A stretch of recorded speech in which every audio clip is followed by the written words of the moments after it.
नमस्कार, आप देख रहे हैं बात में दम है। आपके साथ मैं अर्चना कौशल। 16वें वित्त आयोग के अध्यक्ष अरविंद पनघड़िया ने बुधवार को यानी कि आज आयोग के सदस्यों के साथ एक पत्रकार वार्ता की और वित्त आयोग के अध्यक्ष ने यह कहा कि बैठक में सीएम योगी ने राज्य सरकार की मांगों को लेकर आयोग को मांग पत्र सौंपा है, जिसमें केंद्रीय करों में राज्य की हिस्सेदारी को 41% से बढ़ाकर 50% करने की मांग की गई है। वहीं इस वार्ता से यूपी की जमकर सराहना भी हुई और सरकार की खूब तारीफ हुई, लेकिन सरकार की ये तारीफ विपक्ष को नहीं पच रही है। विपक्ष अपने शब्दों के बाण सरकार पर बार बार बरसा रही है और हो भी क्यों ना, ये विकास की बयार सभी दलों के लिए सत्ता की चाबी है। लेकिन अब सवाल ये है कि इस चाबी से किसकी किस्मत का ताला खुलेगा। आज इसी को लेकर करेंगे चर्चा, लेकिन उससे पहले देखिए हमारी रिपोर्ट। योगी सरकार विकास की रफ्तार, पैसों की बरसात, रोजगार की बयार। योगी मॉडल हिट, विरोधी चित। उत्तर प्रदेश एक बार फिर सबसे आगे, यूपी की एक बार फिर तारीफ। यूपी की परफॉर्मेंस उम्दा। ये बात अक्सर मुख्यमंत्री योगी आदित्यनाथ कहते हैं, लेकिन इस बार ये बात कोई और नहीं बल्कि वित्त आयोग भी कह रहा है। दरअसल राजधानी लखनऊ में 16वें वित्त आयोग की बैठक हुई। बैठक की अध्यक्षता केंद्रीय वित्त आयोग के अध्यक्ष डॉक्टर अरविंद पनघड़िया ने की, जिसमें केंद्र राज्य के बीच वित्तीय संसाधनों के बंटवारे पर चर्चा की गई। मुख्यमंत्री योगी आदित्यनाथ ने 16वें केंद्रीय वित्त आयोग की बैठक में उत्तर प्रदेश के विकास के लिए यूपी सरकार के बजट को बढ़ाने की मांग की। यूपी सरकार ने केंद्रीय शेयर में अपनी भागीदारी 41 से बढ़ाकर 50% करने की भी मांग की। आयोग के समक्ष उत्तर प्रदेश सरकार ने पूरा जो 8 साल की उपलब्धियां हैं उनको भी रखने का काम किया और उन उपलब्धियों के आधार पर जो वित्त आयोग को हम लोग देख पा रहे थे, समझ पा रहे थे, उससे स्पष्ट प्रतीत हो रहा था कि उत्तर प्रदेश की प्रगति से वित्त आयोग संतुष्ट है और उत्तर प्रदेश को अच्छी रिकमेंडेशन मिलेगी और एक लंबी छलांग हमारा प्रदेश लगाने में सफल होगा। हमारी मांग की गई है कि उत्तर प्रदेश का जो शेयर हो वो किसी भी हालत में 20% से कम न हो।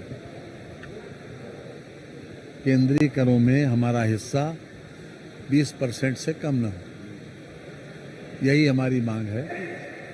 और क्योंकि एक संसाधन से ही डेवलपमेंट होता है, हमारे कई माननीय सदस्य जो आज आए थे, जो इस कमीशन के साथ में आए थे, हमारे पनघड़िया जी के साथ में आए थे, उन्होंने उत्तर प्रदेश की कई बातों को सराहा और उन्होंने ये भी कहा कि ये उत्तर प्रदेश के की जो उपलब्धि है ये दूसरे राज्यों के लिए अच्छी है।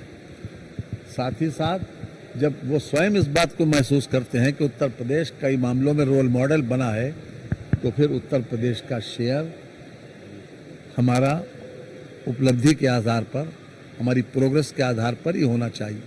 वित्त आयोग ने यूपी सरकार की सराहना करते हुए कहा कि हमने यूपी सरकार का बेहतरीन प्रेजेंटेशन देखा है। यूपी का टैक्स कलेक्शन अन्य राज्यों की अपेक्षा बेहतर है, लेकिन यूपी सरकार की ये तारीफ विपक्ष के गले नहीं उतर।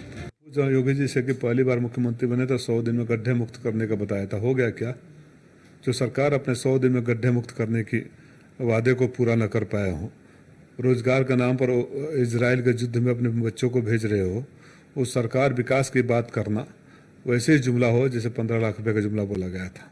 जब उत्तर प्रदेश में भाजपा सरकार की विदाई का समय आया है, तब वो नीति आयोग के साथ बैठकर बैठकें कर रहे हैं। मुझे ये बताइए कि पिछले 10 साल से भाजपा की केंद्र में सरकार है, राज्य में सरकार है, लेकिन इस डबल इंजन से आम आदमी का तो कोई फायदा नहीं हुआ।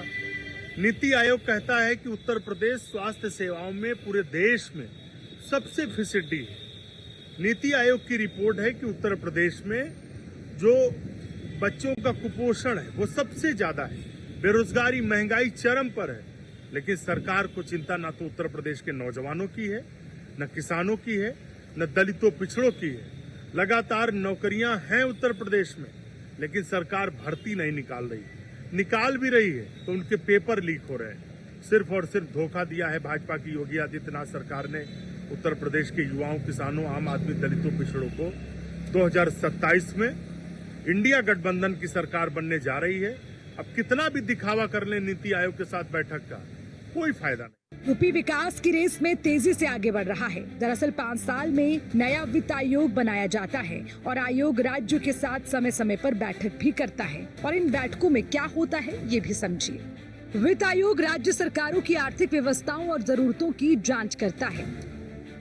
राज्य सरकार अलग अलग जगह से टैक्स से रेवेन्यू कलेक्ट करती है। हर 5 वर्ष में वित्त आयोग राष्ट्रपति को अलग अलग राज्य में राज्यांश के लिए रिपोर्ट देता है। डिजास्टर मैनेजमेंट और डिजास्टर रिलीफ से जुड़ी हुई समस्याओं के लिए रिकमेंडेशन करता है।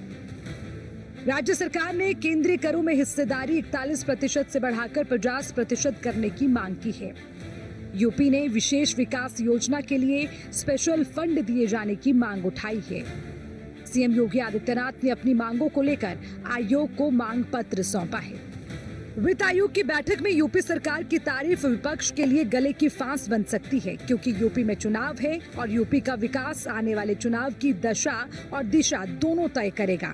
यानी देश भर में विकास की गाड़ी पटरी पर सरपट दौड़ रही है और वित्त आयोग की बैठक के जरिए विकास की रफ्तार को बढ़ाने के लिए कई बिंदु रखे गए हैं, जो इस बात की तस्दीक भी करते हैं कि यूपी में विकास और विपक्ष में इसी बात पर तनाव है। Bureau report, news 1 India.